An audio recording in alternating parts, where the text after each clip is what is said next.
love you from one of the staff. How nice is that? This young man said, you know, I like this boy. And we held hands. And I kissed him. And he's all like tense. And he says, but he has a boyfriend.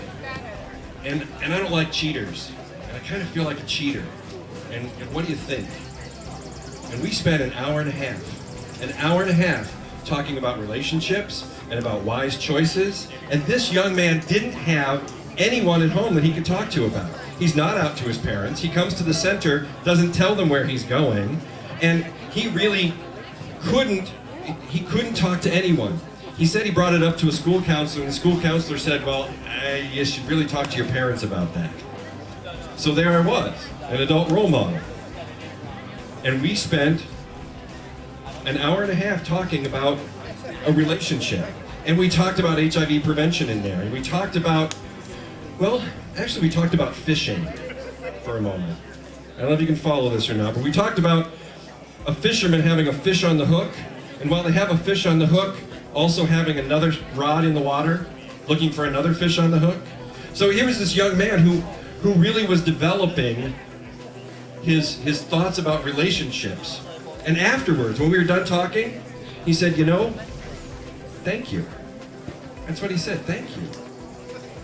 And a week later, he came back to me, about a week and a half later, and he said that that boy is not dating the other boy anymore, but he doesn't think that he's going to date him either, because he's not really sure about dating someone who's interested in dating more than one person.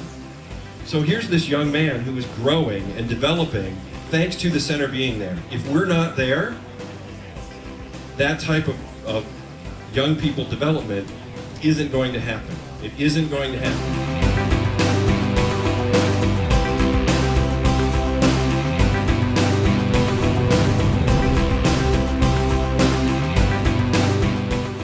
Desmond, we're here at the garden party, and we have the fabulous Mr. Robbie Davis from the FGG for the Gay Games, and also we have Mr. John Grafton here from Akron as well. How are you guys doing today? We're doing great. It's been a great event. It really has. I mean, I wish we could do this in Akron. Well, we'll have to see about that. Now, right. You know, in Cleveland they have the Gay Games coming, plus it's also Akron. How's that going? Well, we are very excited about all of the Akron venues, and we're introducing rodeo this year in the Akron, in the Summit County Fairgrounds. That's going to be a very dynamic and new event. Lots of new events that we've never had before in the games.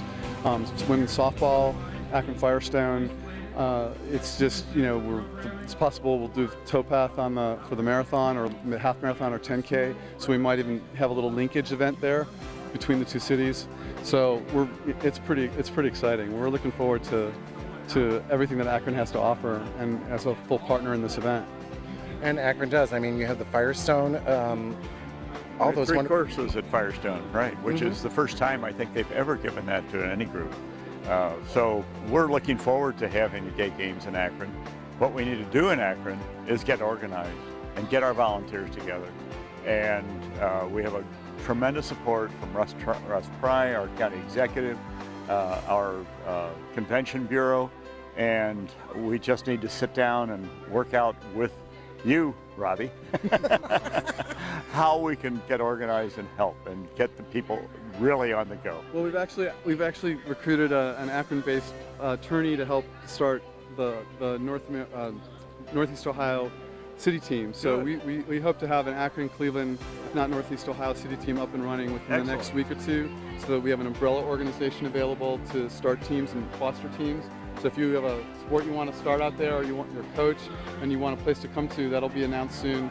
And that umbrella organization will help the region develop sports programs and some of the cultural programs as well. Sounds phenomenal. Hey, 2014, Cleveland and Akron. Go Gay Games. Game on.